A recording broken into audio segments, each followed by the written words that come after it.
For the latest coronavirus-related information from our Lincoln University Cooperative Extension and Research COVID-19 Response Team, please visit http://bit.ly/LUCERCOVID19 or call the response team toll-free at 1-888-986-2990. Eleazar Gonzalez. I work for Lincoln University Cooperative Extension. We are going to continue today with the Home Garden Entrepreneurship webinar. The topic of today is harvesting. As you know, harvesting is a very tricky topic because a lot of people think that when they see the crop or the fruit like ripe or ready to eat, is when they should pick it up, but it's really not the case. Sometimes you have to consider other factors. And today, Sarah is going to tell us about all the tips and strategies to collect your crops from your garden. Sarah is a nutritionist, and she has a garden of her own. She also is a health practitioner.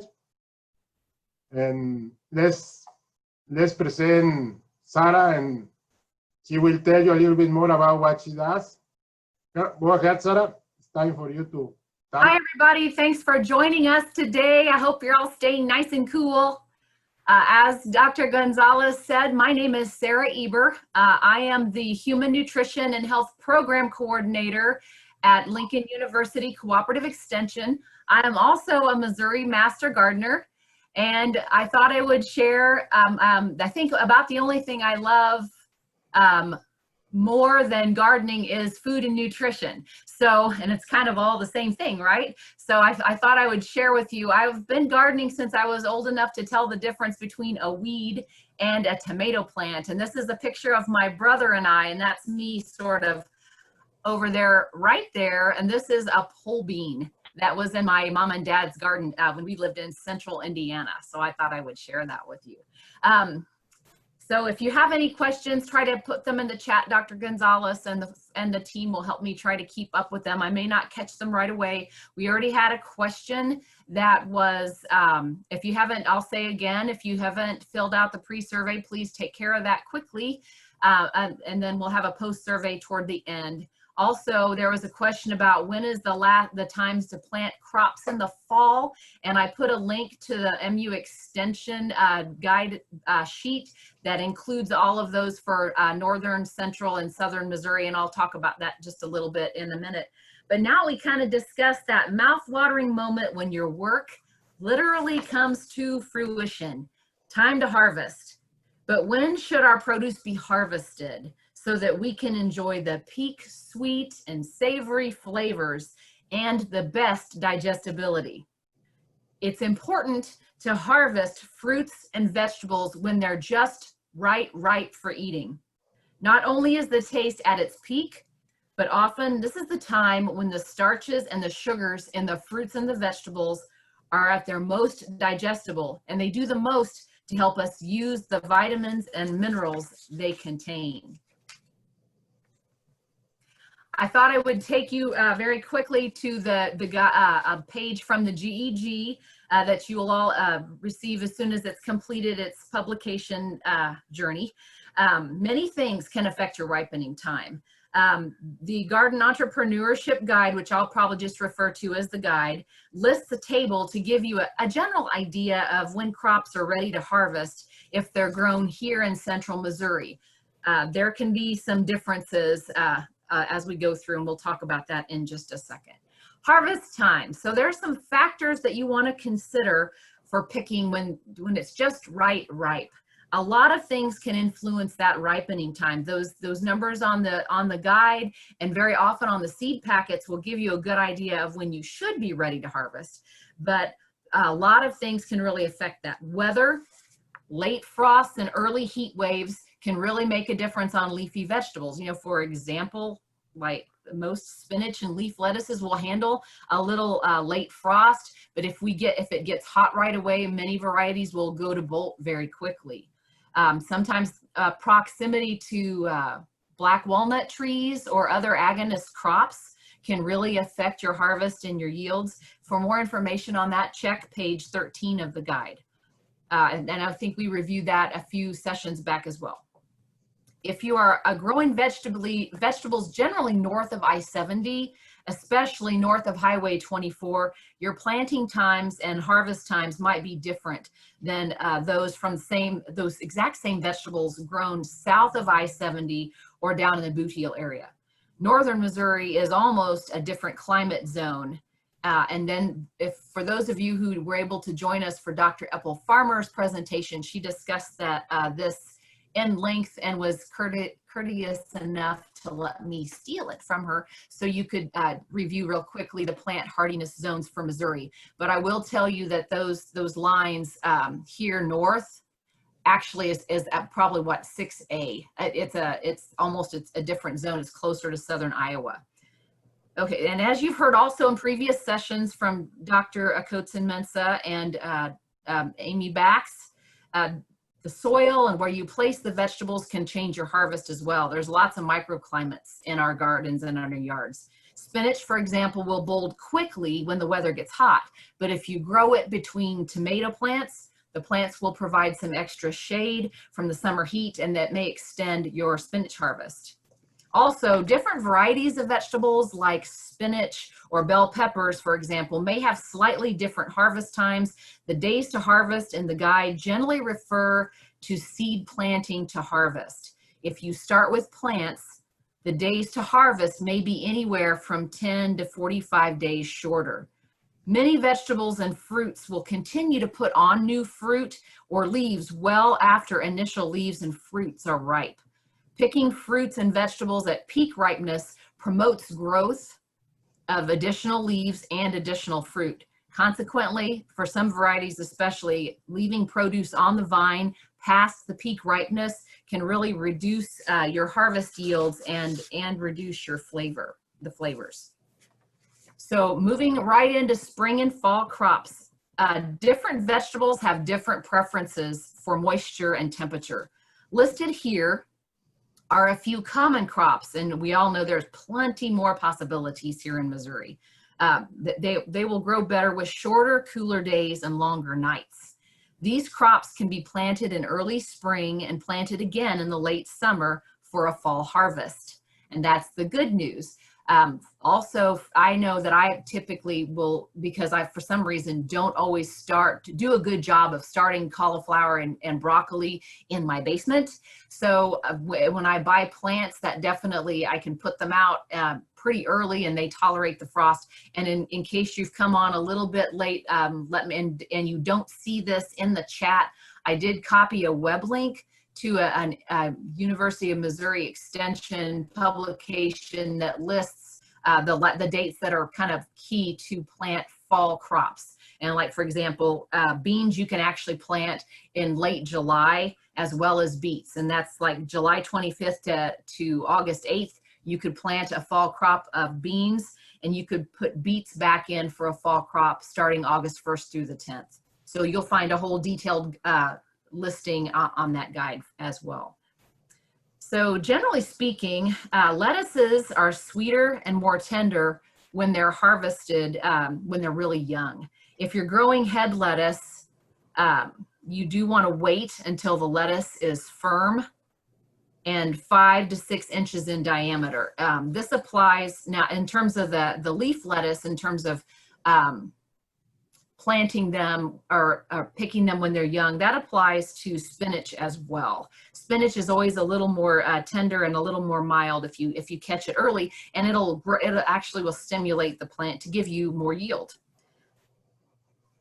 Okay, also broccoli and cauliflower really do prefer cooler seasons for growing. Cut your broccoli and your cauliflower heads when they reach about 5 or 6 inches in diameter and before they start to flower.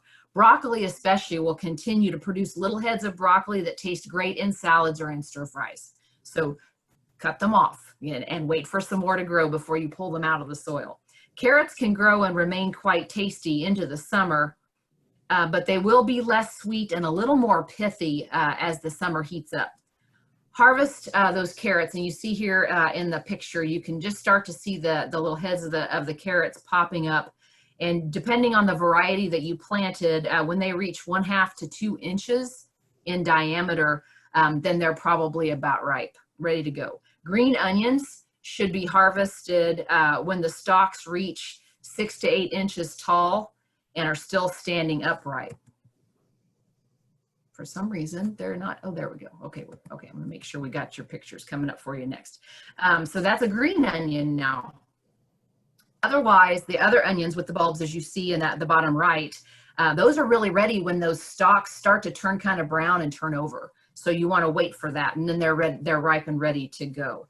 It is really important that you pull the bigger onions, the bulb onions, and store them kind of in a dry place, out of the sun with some good air circulation, and allow them to dry slightly before you take them in the house for storage. They will keep much longer if you include this step before storing them.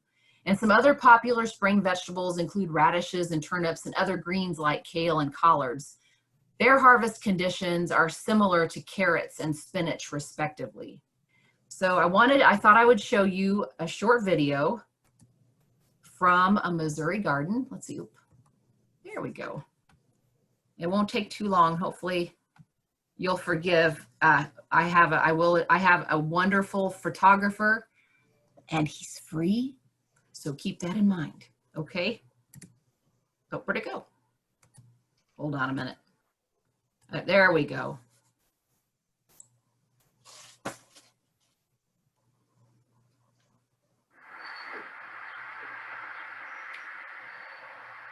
Hello there, this is Sarah Eber with Lincoln University, and I thought we'd take just a minute and go outside and look at a little raised bed, and I'll show you when the kind of peak harvest for lettuces and spinach. You look down here, we've got a little Wilson black, and if you'll notice, it's in a little bit tight, but the leaves they're just right and ready to harvest. They're small, they're soft, and they'll be really tender and delicious. When they start to get a little taller and start to bolt, your lettuce is going to be a lot more bitter. So you want to try to catch lettuce, especially leaf lettuce, at an early stage. Now moving up, here's the spinach, and we kind of have some good examples here because here we have some brand new spinach leaves. These are going to be young and tender and wonderful to eat. And then over here, we have a little more mature plant, and you can see how the leaves are looking a little more leathery. Now, these will be very gentle to eat, very soft flavor. These will be starting to get a little stronger. Now, that doesn't mean they're no good. They're excellent to saute with a little garlic. And of course, these are great sources of vitamin A. But when you're harvesting your spinach and lettuce leaves, you want to try to get them when they're young. And I'm going to step us forward a little bit, and I'll show you what the lettuce looks like when it starts to bolt. This is a little red lettuce leaf. See how we've got our bird netting on here to keep the birds and the cats out. Remember that from the other session. The lettuce leaves are fairly tender. Keep the cats out. They're small, and they're soft, and they're buttery, and they're a wonderful flavor. But here, you see this is a little different lettuce. Now this is going to be pretty bitter. You notice it's gone to bolt. So you really want to try to catch your lettuce before it gets to this stage. Now, I want to show you just a little bit on some radishes, because down here, this is just about peak radish season now. And if you'll notice, you can tell those radishes are done. They start to poke right above the ground. See there? That means even though that's a little guy, he'll be sweet with just a little bit of spice. You want to make sure they're thin enough that they can get a little space and grow a little bigger. But when they start to pop up above the ground like that, they're ready to eat. And this particular variety is a little smaller. So I hope that gives you some good tips. I hope that gives you some good tips on when to properly harvest. And as you get out, enjoy your lettuce. Remember when to harvest. Yummy. That's Eber House Nutrition at its best right there. You can't beat that. Do make sure though you wash off your fruits and vegetables. We don't use any sprays or anything on ours, and we had to put those. And I don't know if you noticed, but I had the part of the fence rolled over, so otherwise the snap peas were growing up so tall. But you know, if you have birds and things that are defecating on that, you just want to try to keep the animal manure out of your bed. Anyway, I'll talk a little bit more about that later. Okay, move on, little guy. Okay, so there's again some considerations for those summer harvests, and they are exactly the same thing. The same planting conditions that you deal with in spring crops can affect your summer harvest yields as well. Many summer crops like tomatoes and zucchini will keep producing to frost if you keep picking them and supply ample water. Picking at peak ripeness is important. Leaving zucchini on the plant will produce a really large fruit with tough skin and lots of seeds. So there's a little bounce in case you were sleeping. All right. So those summer crops, some pictures of some common summer crops, and I wanted to make sure you notice here that a lot of people do like to eat green tomatoes. And that's especially a good thing in the fall and we'll talk about that in a minute. But I was going to say thank you, do a little shout out to Amy Bax and Dr. Gonzalez for contributing some pictures to our presentation today. So you want to try to harvest your zucchini when it's small or medium in size, kind of like you see in this picture here. When you harvest them smaller, it yields a nice tender fruit that's very versatile for anything from zoodles, which is a fun term that we use for zucchini noodles that just beg to be sauteed with fresh tomato and basil, or chopped up finely with fresh carrot for a satisfying yummy muffin with your breakfast, or just sliced thick and grilled with a steak. Don't forget to save one or more for your neighbors on August 8th. Why August 8th? That is the official date to sneak a zucchini on your neighbor's porch day. Tomatoes can be picked green and will ripen in the house. Do not refrigerate unripened tomatoes.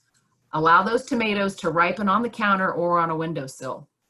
Refrigerating them too early will yield a real kind of grainy tomato texture and can reduce your flavor. Tomatoes need that time to allow the starches to convert to sugar. If it's getting ready to rain, you might want to go ahead and pull your almost ripe tomatoes in, as rain a lot of times will cause good ripe tomatoes to split. And sometimes if you're not quick enough to get them, you lose them. Even there are some hybrids, you know, that are actually bred to reduce this phenomenon, but they still split, you know, especially if you had a really hot day and boom, you get a nice rain and everything, the temperature drops, they split right open. You also want to try to get them before the raccoons help themselves. Potato leaves are quite handsome, as you can kind of see over here to the side. They're pretty handsome when they first pop up, but don't be fooled. The potatoes won't be ready until those pretty green leaves start to fade and die. That's a good indicator that the potatoes are ready to harvest. Once they're harvested, put them in a warm, dry place out of the sunlight and let them dry a little bit, much like you do onions. This will slow the ripening process. After a week or so, they can be stored in a cool, dry place with moderate humidity. Do not refrigerate potatoes, as this will stop the ripening process and can promote some unsafe mold growth.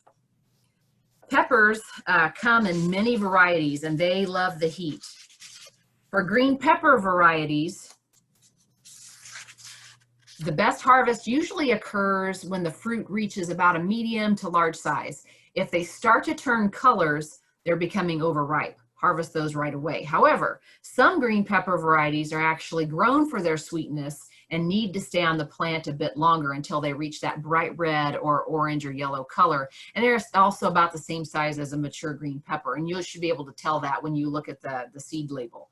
Hot pepper varieties will increase in heat and spiciness the longer they stay on the vine.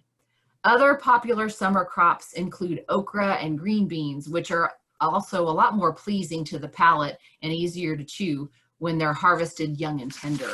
I would mention, you know, for a lot of our vegetables the leaves are edible, but for nightshade plants like eggplant and potatoes and tomatoes, those leaves can actually be fairly toxic. And a lot of leaves, if they're not really considered edible, I mean, some of them are are edible, but they contain very high amounts of oxalates and phytates, which are some chemicals that actually bind the nutrients in those leaves. So, oh, there's a nice green leaf that should be full of vitamin A and things that are good for me. But some plants will actually have a lot of these extra chemicals that keep the human body from digesting them. And for some people who have kidney issues or other problems, they can actually be quite toxic. And that sort of goes along with some pumpkin and melon and zucchini leaves as well. So just keep that in mind if you're tempted to eat them. They are edible, but there's some other chemicals that can be kind of problematic. So just use with caution or skip and wait for the fruit. Oh, there's that pretty green leaf. So you see the difference there. There's that pretty green potato. And then this is what it looks like more when it's preparing it's more ready to ripen. Okay, so melons and pumpkins are summer crops, but often they're harvested in the late summer and into the fall. Watermelons are ripe and ready to pick when the stems change from green to brown. Okay, so we don't, and I apologize, we don't have a good picture of some nice brown stems for you, but you can see over here in this picture by Dr. Gonzalez that is still a little bit on the green side. And then when that thing really turns brown, then it's probably ready to go. And as one of my colleagues pointed out, this looks really good and it probably tastes pretty good too, but this one's actually probably an overripe watermelon. A lot of people think that if you thump the melons and that's how you tell if you hear a hollow thump. The truth is, if you're hearing a hollow thump, it's probably hollow in the center because the flesh is already pulling back because it's overripe. So just kind of keep that in mind. That's a little sneaky way. Also, some watermelon varieties, particularly, you can tell that the stem turns brown and there's little yellow spots on the back side. Okay. Oh, and the other thing I'd mention about mature pumpkins, usually they're mature, same sort of thing happens. The vine, the rest had yellow flowers but no fruit. Okay, we'll talk about your zucchini in just a second, Miss Annabelle. Mature pumpkins do have kind of they should be hard. That rind should be hard for you to puncture with a fingernail when it's mature. However, pumpkins can sit out on and off the vine for a long time, and they do sweeten as they age. And that's honestly one of my little sneaky tricks for my pie pumpkins when I was able to grow them, is I would leave them out till right after the first frost, then I would harvest them, and that increases the sweetness. If you do wait too long, I mean, they will be definitely sweeter, but you can notice a pumpkin that stayed out a little bit longer, because when you cut it open, a ripe pumpkin, the flesh is nice and thick, and the longer it sits out, it dries, so you lose yield if you let it sit too long. It still tastes good, it's still edible, and I've been known to do silly things like, oh my gosh, it's Thanksgiving and I have no pumpkins, and we still have pumpkins sitting out on the front porch from Halloween, and I go cut the sucker open and use the flesh, and it's just fine. But just keep that in mind. Also, as you find yourself having extra produce, you might look into donating that to some of the local churches or to the food bank if you have more produce than you can eat and put away, because they are happy to receive those and share them with people who don't have those things. Okay, that's what I wanted to make sure you, then Common Ground there in Jefferson City will accept donations. They were unable to put out a community garden this year, or check with your local church pantry as well. Okay. Let's talk a little bit about food safety. You definitely want to remember your food safety. And we'll talk a little bit about a couple other things next session as well. But make sure whatever you do that you wash and rinse your fruits and vegetables really well before you eat them. And I ate my lettuce straight out of the garden patch, and you can get away with that, but you really should wash those things. Even if you're growing organic or you're using organic methods, you really do want to wash those things because they can be full of dirt and excess microbes. Using soap or vegetable and fruit rinse solutions really isn't necessary, and there's absolutely no evidence that viruses stay on fruits and vegetables. So rinse them off well and enjoy. Keep the ends. You know how you cut off the end of the carrot, or you cut off the end of the onion or whatever, and eat the onion, and then you don't throw out, think about this a minute, don't throw out the end. Just make sure you've cleaned it really well, and you can do a couple of things. You can start your compost pile.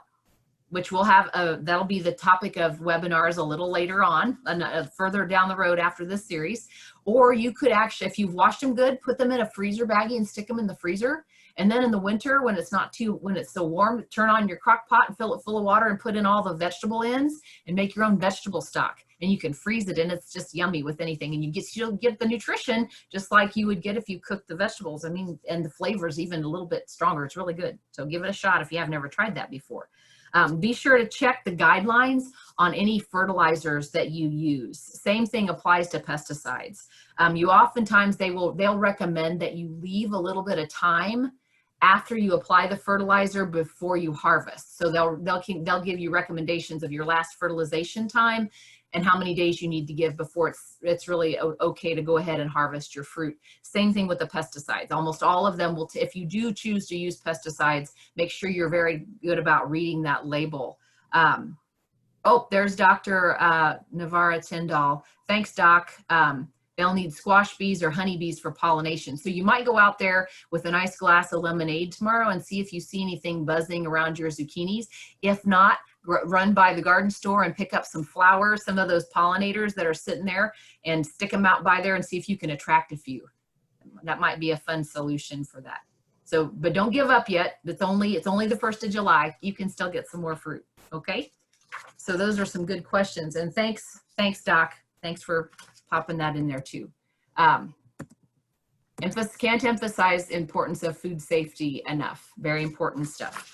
So at this point, I want to make sure before we take some questions to remember to invite you all to attend our session next time, which is post-harvest, and a little bit about the food processing. Doc, did you need to put up a link for the post survey? Yes. Okie doke. So at this point, oh yeah, flowers become the fruit. Okay, so at this point, do we have any questions?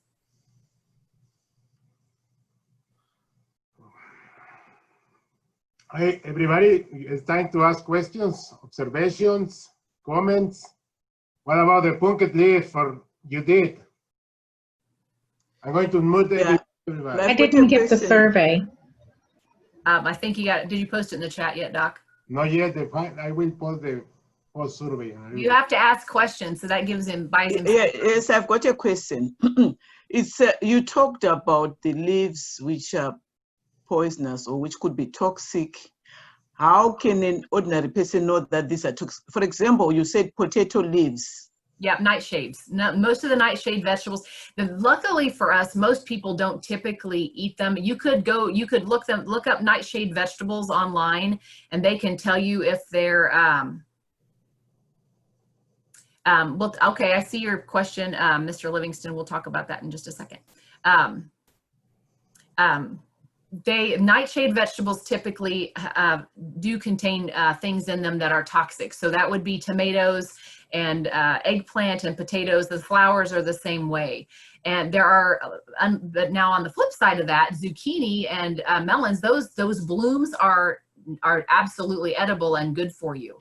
So I think if this is of interest, I'd say to discuss this topic a little more thoroughly, we could certainly ask Dr. Gonzalez about putting together another webinar on that. I think, you know, one of the best guides that I always use, and I have to admit, I'm morbidly curious, I think, partly because I'm a dietitian too, but if the deer won't eat it, and the bugs won't eat it, probably you shouldn't either. Now, there is that caterpillar that loves to eat tomato leaves. Well, he's about the only one who can live to eat them. But beyond that, you'll notice a lot of times you may get a few little bites on those leaves, but there's not a lot of stuff that eats those leaves. Same thing applies to the pumpkins and melons. Usually the leaves wilt, but that's because there's a fungus from the bug that's worked on the stem and is worked on the sap. So I always think, you know, now the only thing keep in mind is deer and other kind of herbivores, they're ruminants, their guts work a lot better than ours, but it's always interesting to see what plants too that those guys will eat and what ones they won't. And you'll notice that you're not going to find deer or raccoons chewing on your nightshade leaves. Yeah, because the point, for example, you mentioned the pumpkins. And I know back home, pumpkin leaves, that's a staple. but there could be different varieties, which I don't know, because maybe the varieties here are not your edible. soil too, though, Judith, because soil in one part of the country is completely different in another country, and they're different from one part of the country here. Like my brother has their tomatoes they have a different flavor in Tennessee. Their soil's completely different than ours. Because even like the potatoes, you said potato leaves, and my question is, there's a difference now. Is there a difference between the white potato, and the sweet potato? No, I don't think. Because sweet potato leaves are edible, especially people from Malawi area. In our country, yes, some people eat them, but those are sort of edible, whereas not the white potato, but the sweet potato leaves. The sweet potato. And one of the things I'll do as soon as I have the time, there's a database that the USDA has that they've got they've been doing some research on a lot of those types of crops, specialty crops, so they can double check that. And so I'll double check that. I have known people to use some of the sweet potato leaves, and the truth is sweet potatoes and potatoes are really they're different. They really are a different plant. So your leaves are going to be very different. Yep, there you go. So, thank you, Dr. Kotzenmensa. That he says the sweet potato leaves, do you cook them before eating or eat fresh? You cook them. Yeah. I've known people that wrap some of the other things in sweet potato leaves and cook them in the leaf, and you've shifted the chemicals a bit. But that's a good question, and I know that Dr. Nadia and I have had this discussion, and so one of my tasks on my list is to make sure I can access that database and see what kind of research is being done. Because when I check the USDA database, you don't find any data on pumpkin leaves right now. And also some people don't recommend to eat the leaves, but there is different ways to. Some businesses, like when they say, when you buy the little bag from the store, they give you instruction what to do with when you grow the plant, and some what's edible and what's not. Don't recommend to eat the leaf. Wait until you get your potatoes, obviously. But there should be ways to change or to go over that situation and process them by doing that what Dr. Atkinson just mentioned, to cook them before. It will be a way to. It will be fun. In the past, Lincoln, there was a researcher that was working with sweet potatoes, and there are so many varieties, and some of them have large leaves, so that they would be really neat if we can find we can compare different varieties or cultivars. And I remember, and there are so many different colors too. So I imagine the purple ones would be more nutritious, or no. Yeah, they just have more stuff in them. But it would be fun to try, because I'm really interested in anything that is not new, but people are eating. And another plant that comes to mind is the one of the hibiscus plants that Asian.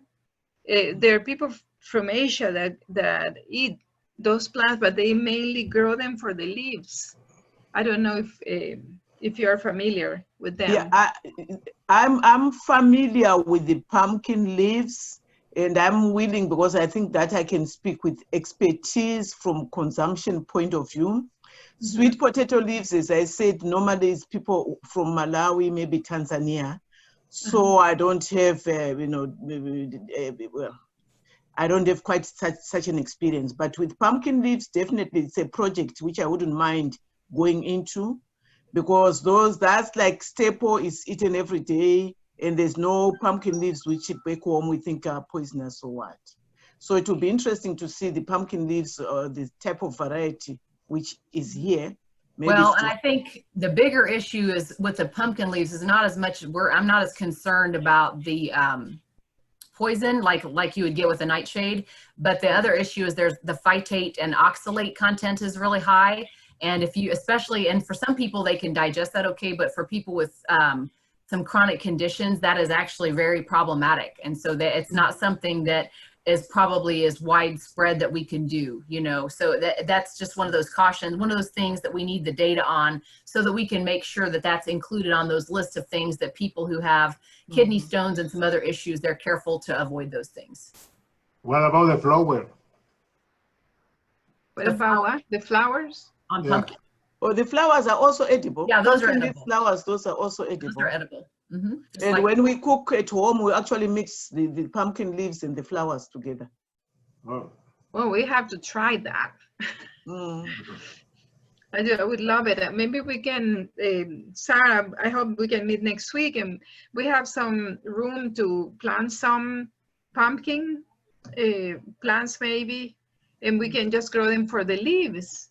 And maybe we would have to do that. I'm really interested. Maybe if you can contact me, email me so that I see what my schedule is like. I'm in Jefferson City some days, so that I see how I can fit in to be able to come there. Yeah. Sorry. that's okay. Very good discussion though. This is fun. And does anyone have any other questions about harvesting your fruits and vegetables? I'm Please sorry about this. Let me. And also, Dr. Gonzalez has put the post-survey link in the chat. If you haven't filled it out already, please do so. Well, tell us more about like when to harvest like chiles. A lot of people grow tomatoes, peppers, the more popular, and there are different kind of tomatoes with different consistency levels and nutritional value. Some people pick them up early, some people wait until they go red. Tell us about why nutritional value is different, or how they will get better if we pick up early, how we are going to pick up tomatoes in different stages, what that means for people. Okay, so the thing about when the tomato is, the fruit is forming, and I was going to mention, I did this also, this is a little off, so I'm going to step back and mention this, because this was one of those things that can be very annoying. This is where all of us gardeners who like our tomatoes, we pray that the nights stay below, keep dropping below 70 for a while, because when the temperature heats up and the temperature at night is staying above 70 too early, when it happens too quickly, you can actually have a phenomenon called bloom drop, and you won't set as much fruit on. So very often though, if you're patient and provide ample water with your tomato plants, as soon as the days and nights shift again and the nights start to cool off, your tomatoes, you'll notice, start blooming in the fall and put on some extra fruit. So what initially happens is that that tomato is constantly growing. So, and one of the things, and we're going to talk about it a little bit, I'm going to mention it next time, but one of the things about a tomato plant and your nightshades, and now potatoes are a little bit different with the way this happens, but as the fruit is forming, it is converting the starch into sugar, and those little seeds are actually, it's a kind of a process. They're kind of like self-fertilizing. They are becoming viable. And so if you harvest your tomatoes early, the seeds may actually not have had time to develop to the point that you could actually just cut them and dry them and use them again next year, you know, and grow more tomato plants. Tomatoes, and we'll mention this again, and I'll have an extra slide or two, but tomatoes and a couple other vegetables actually need to be fermented before the seeds are viable to replant. But what happens is the starches in the tomato change into sugar, and as that happens, a lot of the nutrients in the tomato become what we would call bioavailable, which means our bodies are able to, our bodies can't break the starch down and get all the nutrients out and get the lycopene and the vitamin C, and the vitamin C has to have a little bit of time to develop. So as it gets redder or more and more orange, depending on the variety, and there's a few tomatoes that are actually a purple variety. So you actually, and I've seen some, matter of fact, some of you may have some tomatoes that I sent you that they start off kind of a purple color or a darker color. And if you eat them, you'll notice they're very bitter. And if you allow them to go all the way, they will eventually turn to red. And that's when they're nice and sweet. And they're really almost not very good to eat if you get them too early. Now, a green tomato, just before it starts to turn, almost all the sugars are converted. And so the green tomatoes are starchier, so they fry better. So that whole concept of a fried green tomato is why people wait and they get that green tomato, because it fries better. When you fry it, that heat does some conversion and you get some browning and it's a little sweeter. So that kind of removes some of that bitter flavor with the unripened tomato.